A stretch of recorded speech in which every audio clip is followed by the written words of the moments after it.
Good afternoon, and welcome to the TalentReach hosted virtual event, Hiring and Business Recovery for Washington's Phase 2 Reopening. My name is David Olbelts with the Badon Hill Group, an agency that makes big business marketing available for everyone, and I'll be your facilitator today. Here are some tips for the best experience. The quality of the webinar is only as good as the worst connection between you and our presenters. Most connection issues can be resolved by exiting and rejoining the webinar. I would also like to remind you that this webinar is being recorded and will be available on demand later this week. We'll be taking your questions for our panelists for a Q&A session at the end of the panel discussion. You can submit your questions in the group chat or via email at webinar.questions@badonhillgroup.com. Once again, that's webinar.questions@badonhillgroup.com. And with that, it is my pleasure to introduce you to Amanda Gorlick at TalentReach, and I'd like to remind all of our presenters to unmute. Thank you, David, and welcome everyone. TalentReach is very grateful you are spending your time with us and our amazing panel today. During these crazy times, we feel it's important to maintain and foster our community in hopes of returning to normalcy soon. We have a lot of new attendees joining us today and very excited to watch our webinar series grow and reach more people. We'll be continuing this series throughout the summer, so we'll keep you posted on our next event.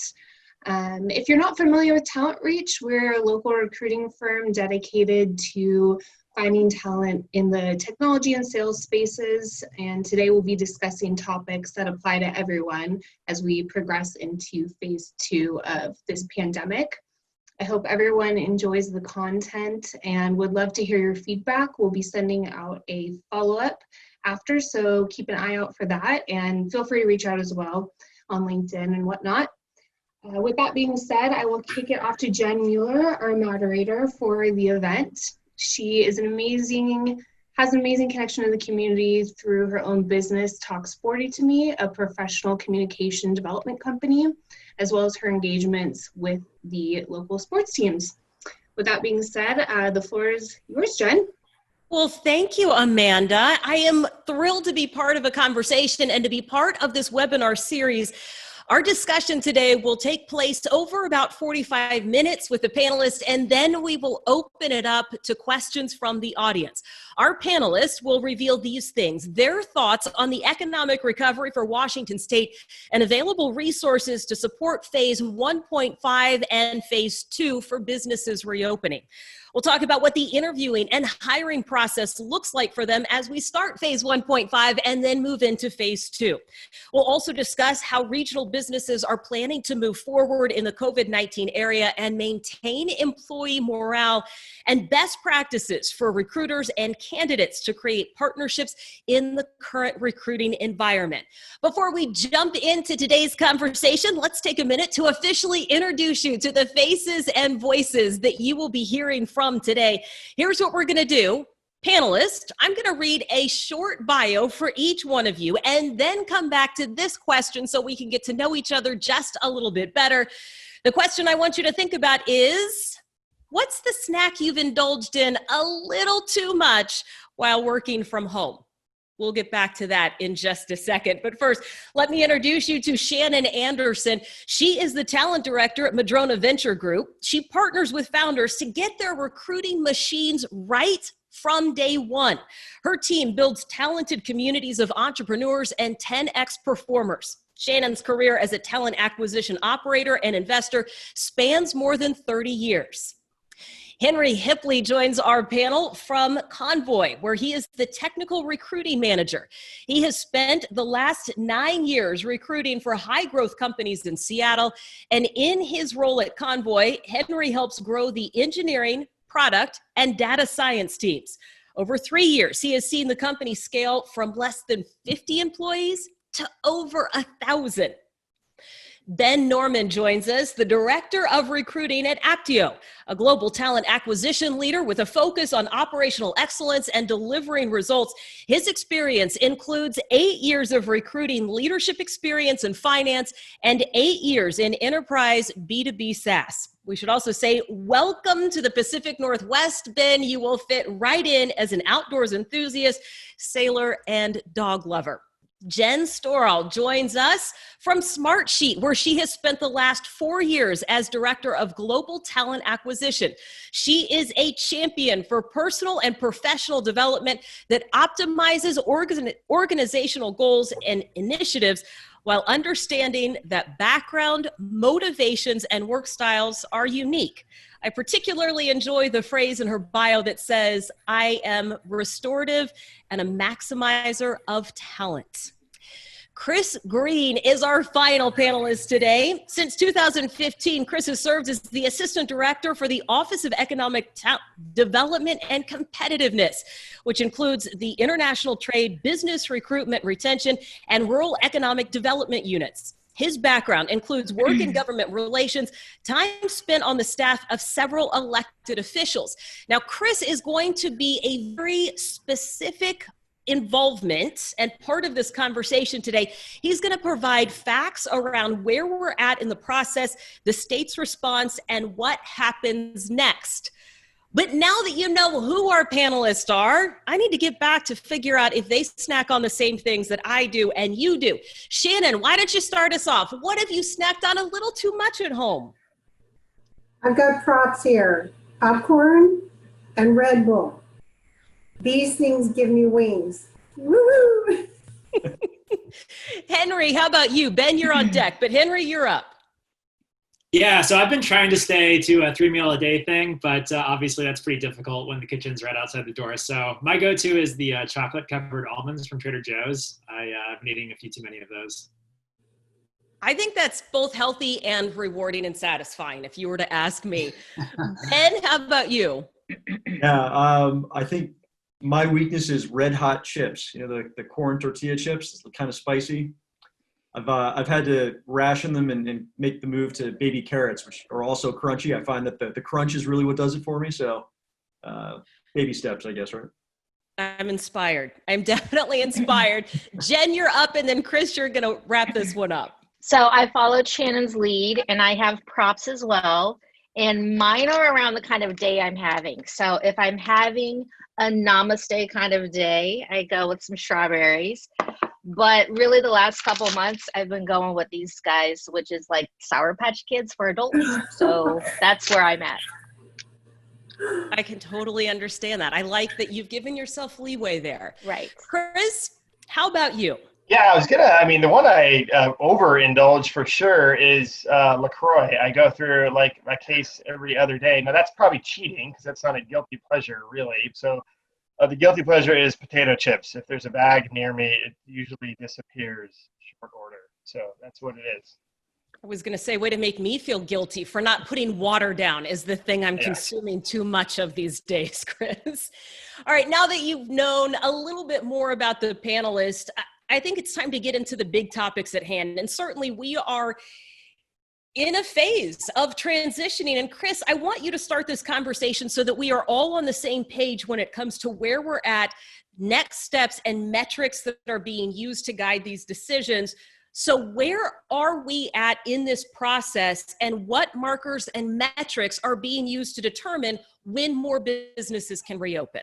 Sure. So, starting June 1st, the state moved into the safe start phase of reopening. So throughout May, of course, most folks were still closed down unless you were an essential business or you had arrangements to do telework. Beginning June 1st, we entered this new phase, and as of last week, we've still got a handful of businesses that are in phase 1. Of course, King County is applied to be in phase 1.5, a modified phase 1. I believe you have 26 counties in phase 2 and a handful that have moved on to phase 3.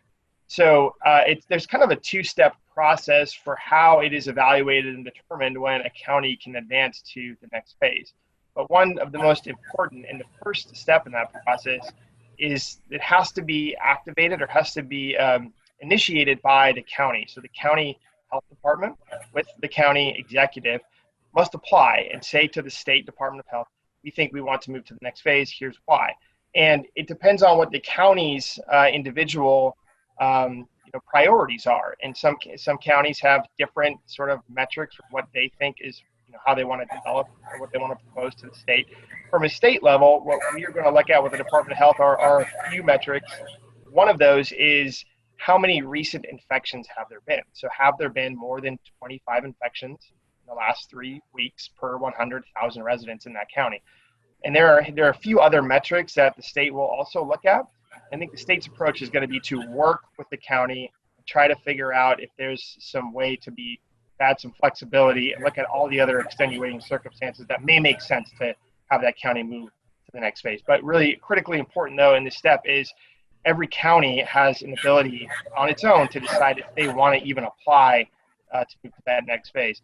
I will just say one last thing on that, and that is I think the state, as we've gotten more data and as we've learned a lot more about the virus and transmission, I think what we have looked at is how do we take a more nuanced approach to this. So 2 months ago, when we were just getting all this data and learning about it, there wasn't really a notion that there would be this county by county process. I mean, it was an idea. As we got more data, we learned, okay, some counties have a different set of circumstances. There's certain situations or scenarios about sort of outbreaks that are isolated. How do we think about that and make the right decision for every individual county? So that's kind of where we're at right now. But there's lots of dialogue that still is taking place between counties themselves and the State Department of Health. And what we've already seen is even though there are the ability for businesses to reopen, it might not change the way that we are doing things at work. Henry, I'm thinking specifically about the conversation you and I had. What, if anything, will change at Convoy as we move through phase 1.5 and into phase 2? Yeah, so for us, honestly, not a lot will change as we move into phase 2. It will be kind of business as usual, people working from home. We found that the majority of our staff is very productive, if not more productive, when working from home. So phase 2 won't really change that. Obviously, we want to be really cautious before we open the doors. We've kind of followed Amazon's guidance in terms of at the earliest, we would kind of officially reopen our offices in early October. We still have, our offices are still technically open if folks do want to go in or, maybe get a change of scenery, but a very small percentage of our workforce is doing that. So. And Jen, I think you were making the comment before we started, you miss being at the office. What would change at Smartsheet as we make transitions? Yeah, I think to echo both Chris and Henry, we are making the right decisions for Smartsheet and for our employee base. Not a lot is going to change for us right now. There's a lot of information gathering that we still need to complete to be able to make the right decisions. And again, we're pushing to October and making the best choices we possibly can with all of the facts that we have from the government and what that looks like and guidance that we're getting from them prior to making any sort of big moves back into the office. Yeah, and Shannon's going to give us some ideas as to how Madrona is moving back into the office in just a minute. But first, Ben, how did the employees and how are they helping to shape what happens next at Apptio? Yeah, I appreciate that. Thanks, Jen. I think we've been very deliberate in engaging our employees via surveys, questionnaires, and getting a read of kind of doing a temperature check with them to see kind of where they were in their appetite to return to work. Our position is, we're following the state and local government guidance on, requirements around the return to work, but ultimately we're not going to force people to return to the office and want to be aligned with, what people feel comfortable and safe and ensure that they can do what's right for their families. And Shannon, Madrona just finished a playbook for how you will transition back into the office. What can you share about the process, things that are going to be changing, and what employees can expect? Yeah, thanks, Jen. Yes, we just finished a Back to Work toolkit that actually can be found at www.backtoworktoolkit.com. And taking a page out of that book, we're following, obviously, the CDC guidelines and also doing what's right for us. And unlike some of the other panelists today, we are all ready, many of us are ready to get back to the office. And so we've done a lot of things to make sure that that is a safe situation. We've got about half of our employees that are coming back to work 2 or 3 days a week in staggered schedules. And we've got arrows down the hallways so that there's one-way passage, so that we're not crossing each other in the hallway, because that would infringe on that 6-foot rule. We've taken chairs out of conference rooms that can only accommodate, say, 3 people, so there's 3 chairs. So we're doing all of those things physically. We are not taking temperatures of employees, but we are asking people to self-attest that they have no symptoms, etc. And we have to do that every day when they arrive and when they leave. We're providing 3 masks for every employee so that they never have the opportunity to run out of face coverings. All of the things that you read about. One thing that I do want to say is that we are still going to have half of our employees that are working out of the office, and we are not inviting any guests of any kind to visit us until we enter phase 3. So what this means is that while we have been a work from home company for the last few months, everybody's been on Zoom. We're moving into a phase where half the people will be in the office and able to attend meetings in person, but half of the attendees of that meeting will still be on Zoom. So we've made a commitment as a company to be a one-screen company, meaning if there's 10 people that can attend a meeting in person, because we have a very large conference room to potentially accommodate that safely, but if one person that's attending that meeting has to be on Zoom, then we're all going to disperse to our offices and be a one-screen company, because that helps us keep equitability, I guess you call it, and inclusion in the conversation. And so that's probably something we'll do forevermore. And this has been a really good example, a really good opportunity for us to learn that Zoom meetings do provide a level playing field where sometimes meetings don't. I think that's really interesting. And that website, again, is backtoworktoolkit.com. You can also submit your questions in the chat now that you've got an idea of expertise areas for each one of our panelists. Chris, we have now heard the thought process behind some of these businesses and how they're reopening.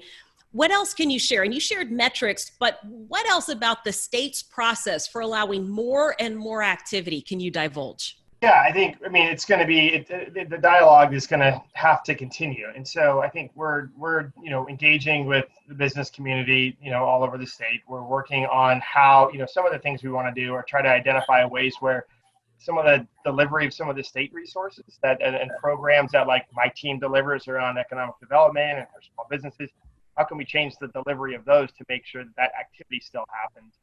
And I think it's going to be a continual monitoring of the infection data and the transmission data. And so that's going to be a really important conversation that county health departments will continue to have with the state. I know for us at the state, we're doing the same thing that some of you all have just discussed. We're trying to figure out what makes sense for our own state employees to begin working and doing the business of the state again. And it's some of the same considerations. Not everybody loves working from home. We thought maybe a lot of them would. Maybe not the case. Some people like and need that office environment.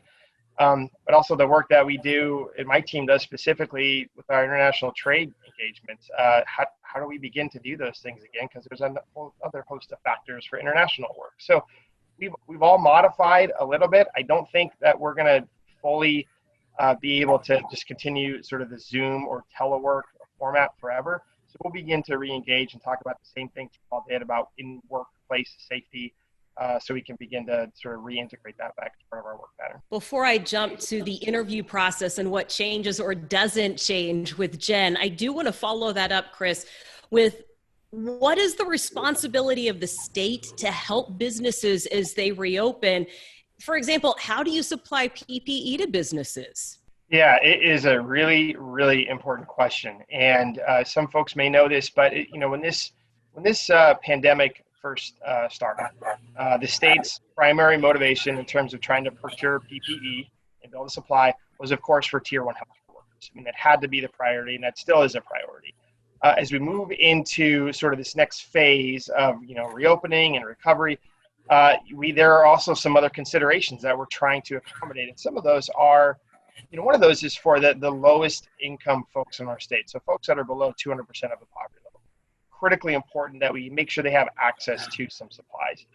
For businesses specifically, and you all know this because you're operating in this environment, there's some requirements to provide some of these materials for your employees. The state does not at present have an ability to sell directly or provide directly to employers. We have done some work and collaborated with some other partners to create some options. One of those is a great resource, the Association of Washington Businesses, that some of you may know or be members of, has a portal on their website that we're supportive of and we're trying to continue to support.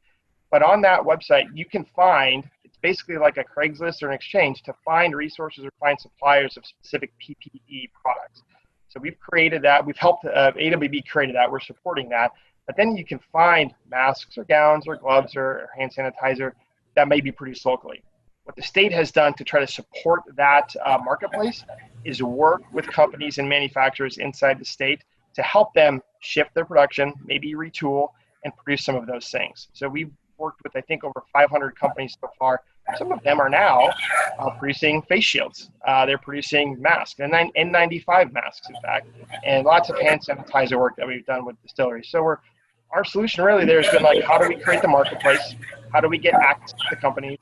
And then probably in a few acute areas, like close quarters workers, specifically ag workers, folks in sort of the fishing industry, we have been working directly with some of those folks on some testing protocols to try to help to make sure we limit some transmission there. So that's kind of where things are at right now.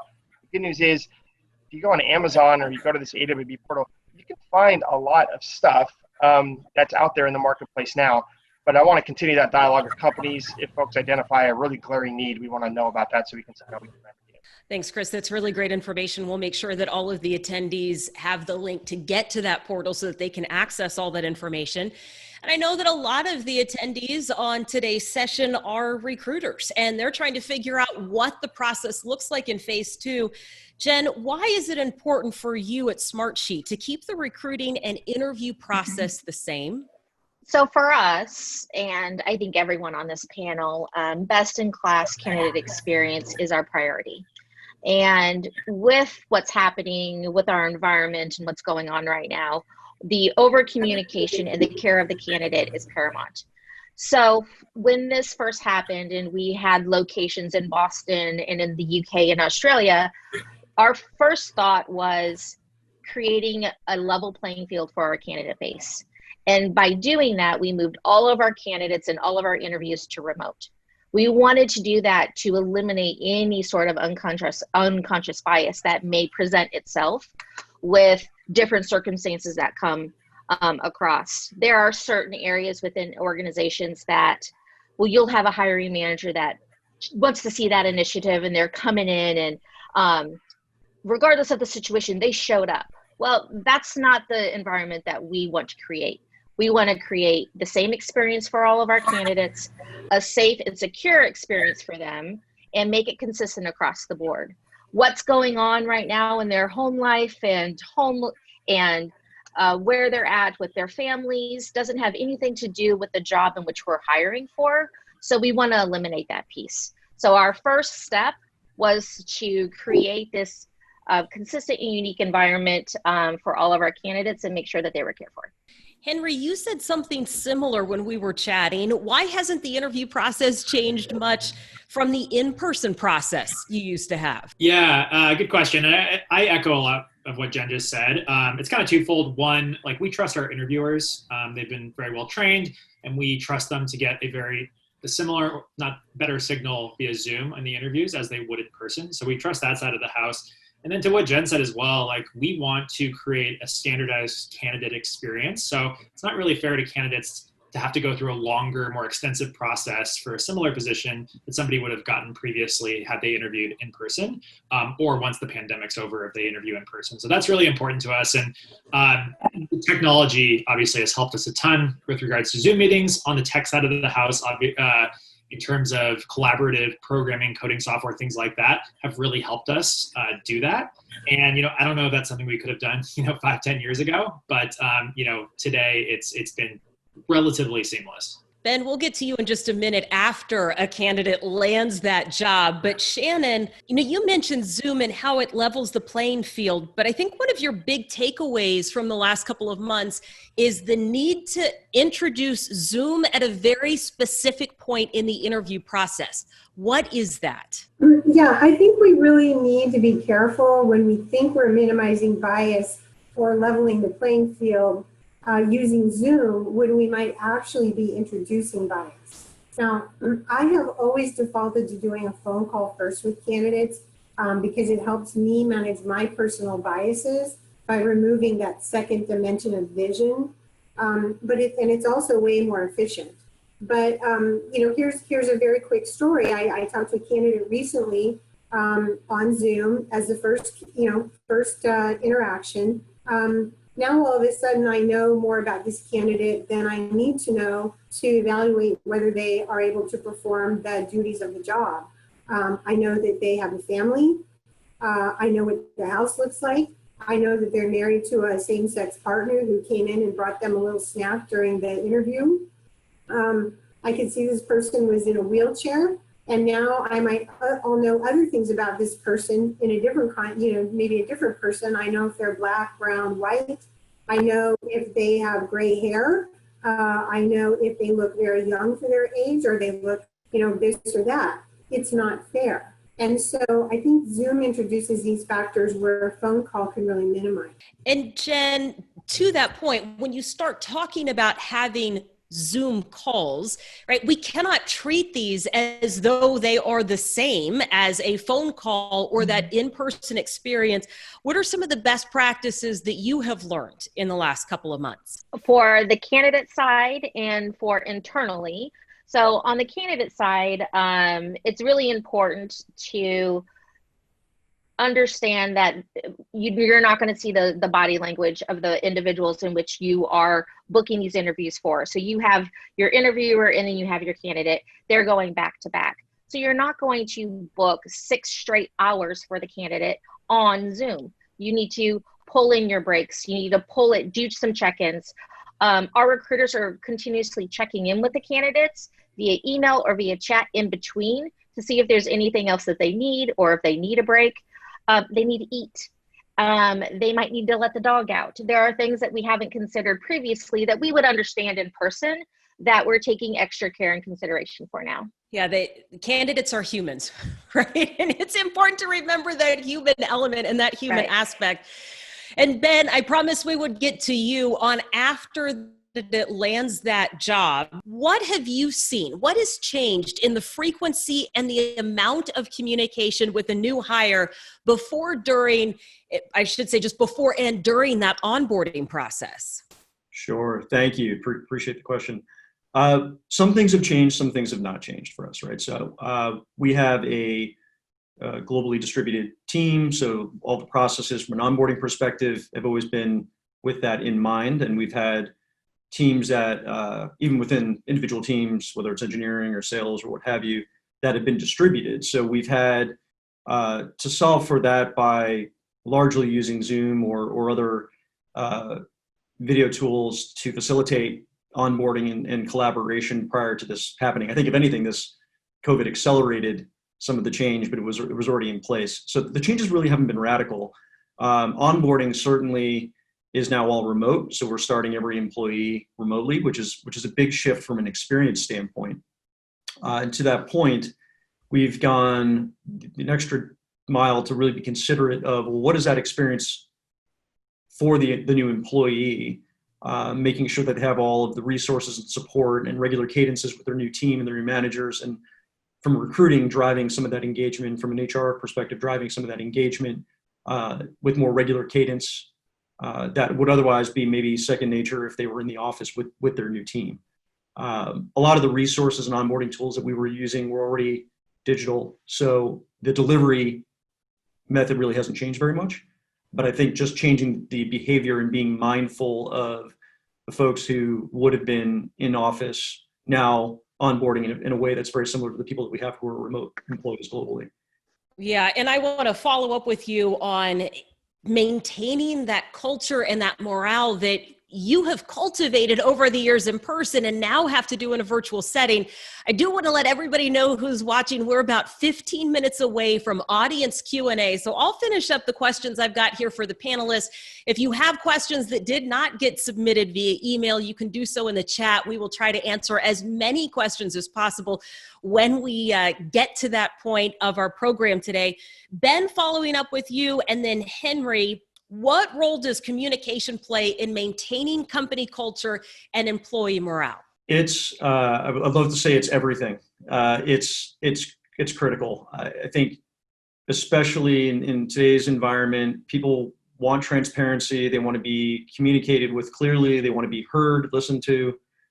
So making sure that communication is happening clearly and frequently, and that it's coming from leadership, in addition to their local managers and local team, but really that the executive leadership of the company is listening to what people have to say and is communicating the vision and the plan forward to help us, how we're going to navigate through these challenges in a concise way, and not making that a quarterly or annual statement, but a more frequent dialogue. So, for example, we have a weekly Ask ELT session where our CEO and the rest of the ELT are on a call company-wide, and they're sharing and responding to questions and thoughts in a panel discussion that's not that dissimilar from this.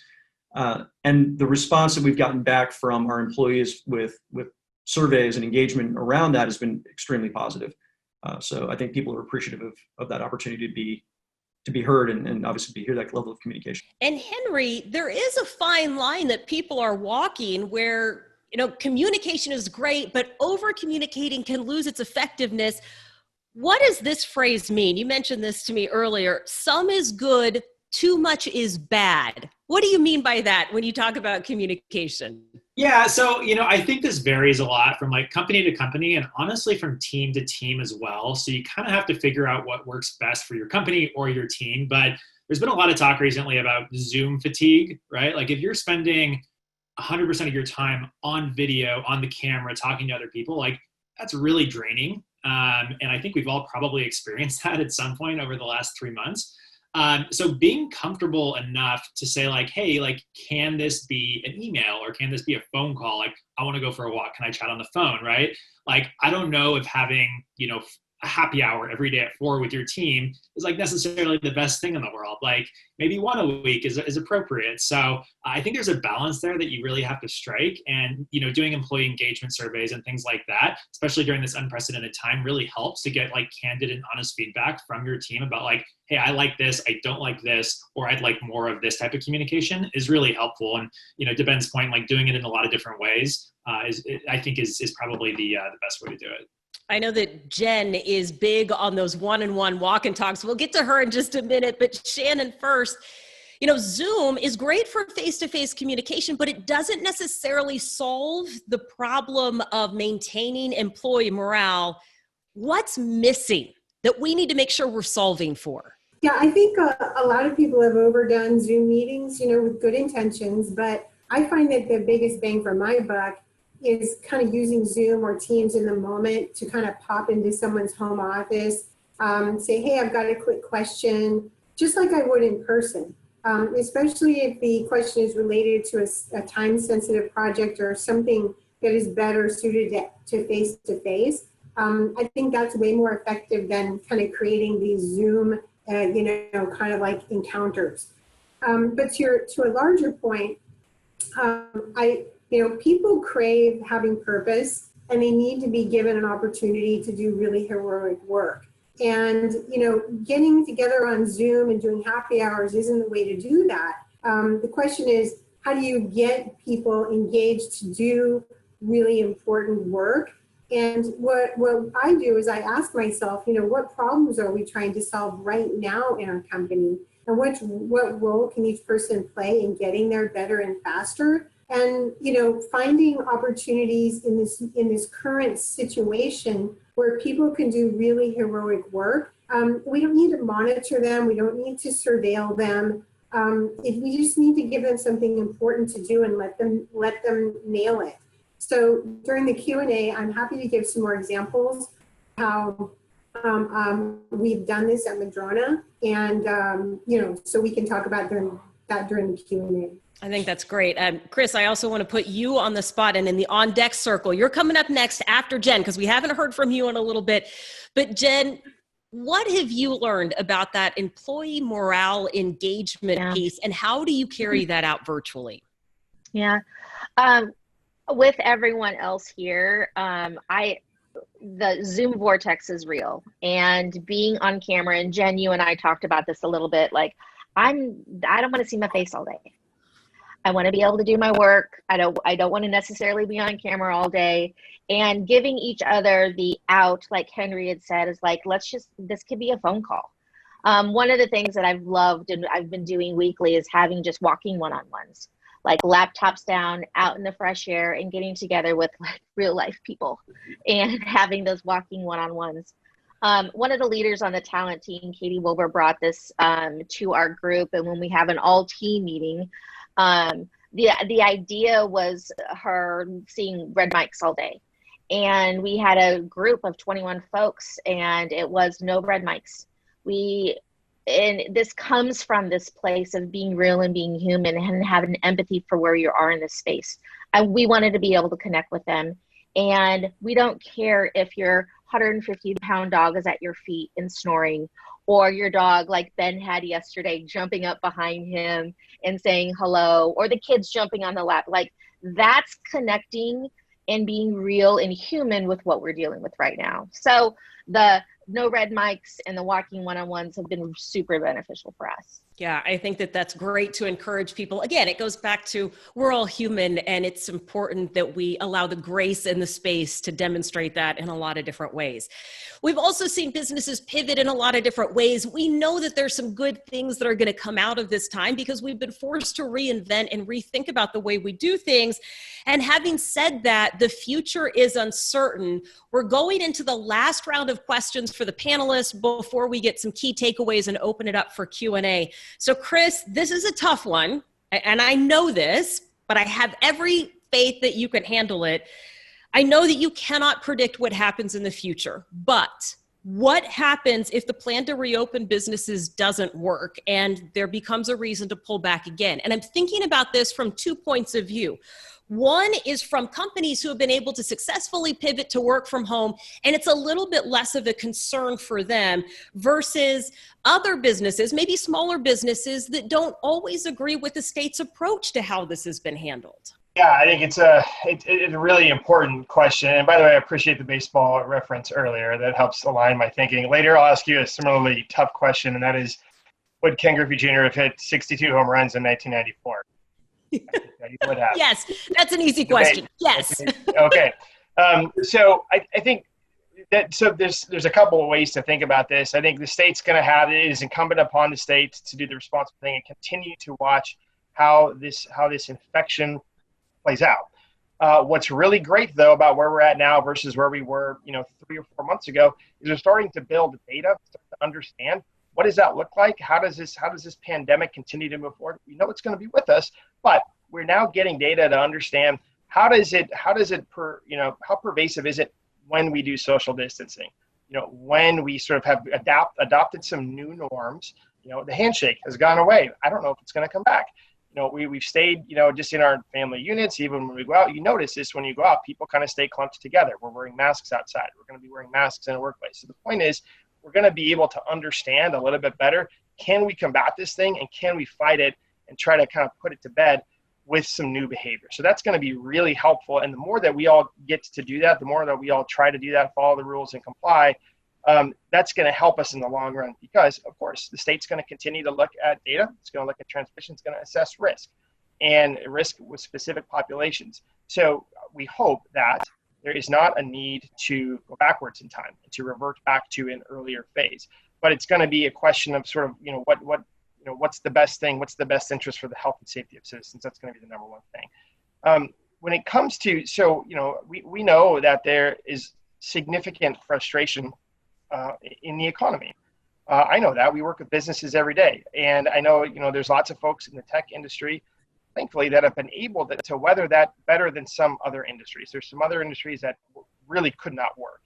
And unfortunately, the smallest businesses are the ones that have had the most impact here. So lots of restaurants that we know that are not going to come back, and other micro businesses. So how do we continue to build some confidence for those folks and those businesses that, one, we're going to continue to have the relief and support from the federal level and from the state level to make sure they can continue to weather? How does the state have an answer to help cultivate new businesses that want to start? Just because a business went under doesn't mean that entrepreneur, that business owner can't still run a good business. It just means we got to help them get that next idea going. So the state's going to have a role there. And how do we, that's going to be part of how we continue to build that confidence. I think, it is going to be, a continuing challenge though, to try to work with businesses to try to get the economy going and really watch that infection rate. So that's a continuing dialogue. We're at Commerce, my team specifically wants to continue that, wants to work directly with businesses. I'll make one plug for Stephen Maheshwari, who's listening in on this call. He's our ICT sector lead for the state and a great contact for specifically tech companies. I want to have a dialogue about how we get to the next level and get the economy back going. But that's where our focus is going to be. So we're going to continue down that path. And really what we're hearing is decisions are made based on people. People are important. People are how all of our businesses are run. And people are at the heart of the recruiting and hiring process. Ben, you're going to start us off with this topic. I know that you have scaled back the volume of recruiting. The pipeline is still full. What did you learn about creating awareness and how to do that in a crowded marketplace, and perhaps some of the opportunity now? Yeah, thanks, Jen. It's a great question. So, like many of the folks on the call here today, and I'm sure people who are tuning in, we don't all work for the Amazons and Microsofts of the world. There are a lot of other companies out there that don't necessarily have the same kind of headline brand recognition as some of those larger businesses. And Apptio certainly falls within that category. And to be fair, I mean, we've been very fortunate to be able to continue to hire, albeit in a reduced scale. But what we have seen is that having a bit of a quieter market has actually been beneficial to us because we have a phenomenal story to tell, phenomenal value proposition for future employees. But it's getting heard, right? And amidst the noise in the market. So we haven't radically changed what we're doing, but we're finding that the market conditions have changed, and it's given us a bit of an advantage. I think from obviously operating with integrity and being recruiting on the roles that are real and building pipeline against those roles and being diligent about that and kind of, making hay while the sun shines, so to speak, is critical. And also, managing the candidate expectation in situations where maybe there isn't a role, but we want to have a conversation, obviously doing so on an informational basis and operating with integrity there. So I think that's kind of the state of where we are today. And we're fortunate to be there. Yeah. And I know that Shannon's going to echo those sentiments in just a little bit. But first, Henry, why do recruiters need to be better at establishing candidate motivation right off the bat? Yeah, I mean, we are in unprecedented times. And so you have to assume that, things that candidates take into account at the end of the process when they're deciding on where to go are going to change a little bit too. So, I think in recruiting, sometimes we tend to save like really difficult questions towards the end of the process, right? And I think it's important to get those things out of the way up front to ensure that like this is going to be a good fit for both sides. So, to Ben's point, things like, hey, you're working at a big company like an Amazon or a Microsoft, like, during this time, like, are you actually going to consider coming to a smaller startup, right? Or, hey, we're onboarding everybody remotely right now. Like, how do you feel about that? And just kind of like starting that dialogue early and kind of continuing it to make sure that both sides are aligned, as opposed to dealing with that towards the end of the process, I think is really critical. And if people opt out early, like, that's fine and that's great. And, that's probably time that you save for both parties. So I think it's important, especially during this time. And Shannon, I love that, Henry, is being willing to ask the tough questions up front instead of kind of soft pedaling and backing into that conversation. Shannon, and then I'm going to go to Jen. Shannon, transparency starts before you even get to that initial interview. Ben touched on it. What should be included in the job listings and what should recruiters be thinking about? Thank you, Jen. First of all, I think it's really important right now that employers are not misrepresenting the jobs. A lot of recruiters are posting jobs as a way to pipeline candidates, but the jobs themselves are not actually open. This is so unfair to people who are struggling and striving to try to find employment. And here we are kind of jacking them around, kind of baiting and switching. So if recruiters are going to post jobs that are not representing jobs that are open today, just simply say so at the top of the job posting, at the bottom, and at the beginning of the conversation with the candidate. I think that is very timely right now. And second, and this is really aimed at hiring managers, but if the job is real, then get real about it. And what I mean by this is the hiring managers that never complain about how hard recruiting is are the hiring managers that do the hard work up front to define the job in terms of what problems the candidate's going to be solving and what the outcomes are going to be, what success looks like. And then recruiters can actually use that information to go find candidates that know how to solve those kinds of problems. And it not only does that give us a better chance of finding a fit, but it also opens the aperture for us so that we can find maybe non-traditional candidates who are not necessarily going to have pedigrees on their resumes, but they actually have evidence that they've performed similar work or transferable work. And the hiring managers that complain are the ones that use the interview process as the role definition mechanism. And not only is that inefficient, but frankly, that's just a really good way to do everything wrong. So as Jen and Ben know from working with me for a while, my pet peeve is misalignment. And there's no better way to be misaligned than just go out to the market and start talking to candidates willy-nilly and not knowing really what you're looking for. I'm more than happy to talk about that on the Q&A. Final question on this topic goes to Jen, and then we're quickly going to go through your key takeaways for the audience before we get to Q&A. So we're about 60 seconds or so away from those slides. Jen, candidates that are serious about working for Smartsheet, what should they be doing right now? Engage with Smartsheet. Engage with our brand and our customer base. Understand our use cases. We have an amazing trial. You can become Smartsheet certified. But in a nutshell, we want you to love us as much as we love you. So, and it is that with the interview process, you're interviewing us as much as we're interviewing you. So be engaged and understand the value proposition, understand the employee value proposition, and ask those questions. But engagement is key. It's a great way to use your time, and Smartsheet is a great company to work with. Now, each one of our panelists are going to give us 3 key takeaways. We're going to run through these about 60 seconds apiece here, and then we're going to open this up for Q&A. Chris, I'm going to have you start this off. What did you want to leave the audience with today?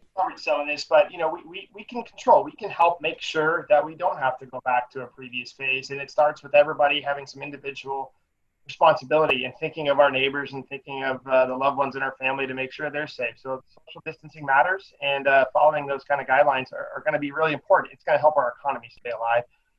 And this is going to be, this recovery will be a little bit different. We think that, the last recession, the state's GDP went down by about 3.3%. There's some projections that it might go down by 4 or 5 or 6% for the state. And it's going to probably recover differently because of nature in which jobs had to be removed and unemployment claims had to be made. So we're going to be watching carefully, but there's not a pattern or paradigm for how to look at what happened before and if it's going to happen exactly the same way. And the last thing is we're in a really good position. There's a lot to be thankful for and to look forward to in Washington's economy, notwithstanding the tech industry that has had incredible GDP growth year over year for the last several years here. We've got lots of great clean tech companies. We've got a great logistics and transportation sector. We've got an amazing aerospace sector that's going to come back and be stronger. So there's a lot to like and a lot to be proud of about how our recovery might be able to be successful. Thank you, Chris. Ben, you're up. Shannon, you are on deck. Ben, what are your takeaways? Yeah, a few. I think when we spoke, I said, can you just write communicate 3 times? I think if I could just push one concept, I think that would be it, right? Over communicate. People are hungry for information in times of uncertainty. So the more you can provide as a leader or as a business employer, direction and through transparent communication, create that confidence that everybody is seeking. That's huge. The onboarding piece we talked a little bit about, and one of the things that we looked at is with remote onboarding, can you create a cohort for those new hires so they can have a shared experience that they may be more similar to what they would have experienced in the office. And then lastly, really from a recruiting perspective, how do we use the time where there's a lower volume of recruiting activity, use that time effectively to work on some of the projects and housekeeping items that we very rarely have time to actually do. So there's a massive work going on there right now at Apptio. So just using that downtime in high value activity. Fantastic. Henry, you are on deck. Shannon, you are up next. Sure, yeah. So recruiters and hiring managers, for that matter, conduct phone interviews first to minimize that bias. Hiring managers, define your jobs, align your interviewing team as to why the job is open and what problems you're trying to solve with this person, and then assign topics to interviewers to cover so that candidates aren't interviewed to death with the same questions over and over. And I would also echo recruiters, if your hiring managers aren't doing this, become a talent advisor and lead them in this direction. And then finally, candidates, think about your problem-solving story and examples of when you have actually knocked the ball out of the park or when you failed, and bring some context, and don't be afraid to ask hiring managers and recruiters if they'd like to hear an example of when you've been able to learn something from a process or achieve something extraordinary, because interviewers aren't always good at asking follow-up questions. So as a candidate, you need to be good at asking them if they'd like to hear your story. Fantastic. Henry, and then Jen is going to bring it home. Great. Yeah. Ben's point, mine's really about over communicating with candidates and also building deeper relationships, right? So like with the absence of on-site interviews, like your candidates aren't going to visit the reception desk, like they're not walking through your kitchen or seeing people get snacks or play ping pong, right? So like as a recruiter, like you are representing a significant amount of the culture for your company. And so that really needs to shine through. That'll play a big factor in people's decision-making at offer time. To my previous point, digging deep to understand like motivations during this ambiguous time, like, okay, like what are your motivations to make a move? Like what's the criteria that you're really looking for, and establishing that early. And third was kind of more like internally spending time reflecting on what works best for your team in terms of like communication, video conferencing, things like that. I don't think anybody nails it on their first time around of like, hey, like we did this perfectly. So just like constantly iterating on that and like getting feedback and understanding what works best for your specific team, I think is really important and has helped us. Fantastic. Jen, bring it home. The benefit of bringing it home, a lot of the points have been covered. So to reiterate on the unconscious bias piece that Shannon touched on, identify it, act on it, and provide resources to mitigate its existence. We all have it. Give yourself grace to make the pivot and change. The authenticity and the honesty that you have within your intent of hiring in your postings is priority. And then I was in a group discussion last week, and one of the leaders coined the phrase, now is the time to lead with radical empathy. And so being in a space where we're at right now and having these very emotional conversations of folks that are unemployed or in a very isolated environment, and whatever that looks like, we have the opportunity to lead with compassion and radical empathy. So that would be my last piece. I think that is an excellent note to end on for the panel discussion.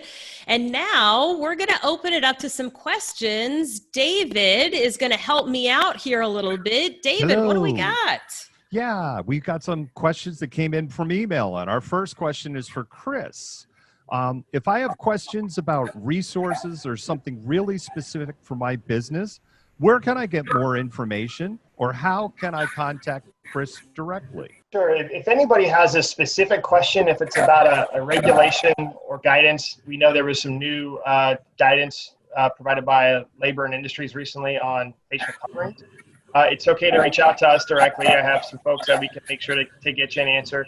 If you just want to kind of ask some general questions about specifics that apply to your company, the web portal coronavirus.wa.gov has a business response portal. So we have a team of folks, and folks from my team are there and responding to some of those specific questions to make sure we get answers on the different nuances that you might encounter as you're trying to make sure you comply correctly with it. Jen M. We have a question that I think might be good for Shannon. Okay. What questions should I ask in the first 5 minutes to determine if my values and motivation align with a company I'm interviewing with? Shannon's an expert at this. I love that question. Okay. So I think it's really important that as an individual, you first identify and be able to articulate what your personal values are at work. So for me, integrity is a personal value at work and at home, but how that shows up is going to be, I need to really be specific about that. So when I'm operating in a high integrity way, I show up, always thinking, if I'm on video camera, would I do what I'm doing now if no one were watching? And that's sometimes a litmus test. And I think that's actually really topical right now. But to really understand what that means for you, and then as you're going through the interview process, I don't think you should ask the company, hey, are you a high integrity organization? But I think you need to know what are the signals that would tell you that a company's values on that topic, on that particular value are aligned with yours, and what would be the noise? Like, what would be a way somebody might show up in the interview, or how they communicate with you, or how they answer questions that would indicate to you that maybe their values in that area are not aligned. Another particular value for me is I'm a learner, I'm a lifelong learner, and I want to work for an organization that not only embraces that, but supports that in tangible ways and doesn't hold me back from learning things and doesn't keep me in a box. So listening for answers to questions, listening for how interviewers ask you questions will give you the information you need to say, hey, are you a learning organization? Because of course they're going to say, yeah, we're a learning organization. We're going to reimburse you for $1,000 to take classes. That's not a learning organization. That's just a benefit. So and I'm happy to talk to you about that offline more if anybody wants to understand how to kind of reverse engineer the interview process so candidates can actually get the information that you need. Next question that I have here. This might be a good one for Henry, Jen. Do you think there's any advantage to opening your office sooner rather than later? And maybe some of the other panelists or Chris might want to jump in on that one too. I think it depends on the company. If you're like a very like hardware heavy company and you need to like plug into some like mainframe or something to like, work on your product, like that might be a unique situation. We're fully a software company and we found that everybody, at least at Convoy, can do their job pretty effectively remotely. So for us, I don't think there's any real like advantage in the office or requiring people to come into the office sooner. I think that just doesn't necessarily set us up for success. So, I think we're definitely going to wait it out internally. But, I think there might be scenarios where like, some companies, their business is like really depends on people being in person. So really company by company, but I think for most software companies, like the pros don't really outweigh the cons. Chris, did you want to add to that? I think I agree with everything that you said, and I think every company is just going to be a little bit different. I think there's, you have to kind of know your team and your staff and know what's the most effective way for them to continue to be productive. And like I said earlier, not everybody thrives just being at home all the time. So, that's important to make sure you can kind of find that niche to be the most productive. But I appreciate the calculation that everybody has to go through with their own company. David, do we have another question or two? We do we have time for another question or two, I should ask? Yeah, I was just going to say, we're at the top of the hour. I'd like our participants to stick around. If everybody's okay, if we go a couple of minutes longer, we can go maybe 2 more questions. And then we have a very important bit that we want to share with the audience. So I ask that everybody sticks around for that. Is everyone okay with going over? Yep. All right. I think we have a question maybe for Ben. As an employer, how do you think about maintaining integrity about job posting in a reduced hiring state or when there's a hold on new hires? And I have a feeling other panelists will have some opinions on that. Yeah, thank you. I appreciate it. It's an important question. I know Shannon touched on this earlier. You have to operate with integrity. I mean, that's integrity and transparency, I think, are the cornerstones of this. be upfront in your communication, be intentful on the jobs that you have posted are real jobs that you're recruiting for. And if you're not recruiting for them, don't post them. That's certainly our guidance. And I think, for the recruiters who want to continue to build pipeline, which obviously this is a great time to do it, engage the populace in conversation. Say, hey, we will, when things return back to normal, we will be looking for people like you, and I would love to have that conversation now. But make sure that you're framing that conversation appropriately so that you're not setting unrealistic expectations and leading people down a false path. And there are certainly lots of different ways to make sure that you do that. But I think, again, integrity, transparency, and being very deliberate in that communication. Excellent. One more question we're going to put out there. I don't think we've asked Jen S. a question, so why don't we give her this one? Would you consider doing a virtual career fair, and what would that look like? Absolutely. We would consider doing a virtual career fair. We have participated in some that we've not been the host on, but we look to host virtual career fairs coming here in the summer months. So, and it would look like with Zoom, you have breakout sessions in breakout rooms. There will be a lot of instruction prior. It would be a one-on-one in conversation. Now with it, it's going to be outside of the norm. And as a career fair, those are networking opportunities. You're not actually having the formal interview happen. So it would be like a panel like this and then opening it up to have a side room to be able to whiteboard what you're talking about or talk through that. But that's definitely a motion that we're going to be doing in the future. Thank you, Jen and Jen. Before we conclude, I want to state that TalentReach, Talk Sporty to Me, and Badon Hill Group are dismayed by the death of George Floyd. The issues of inequality in our nation require more than words. They demand action.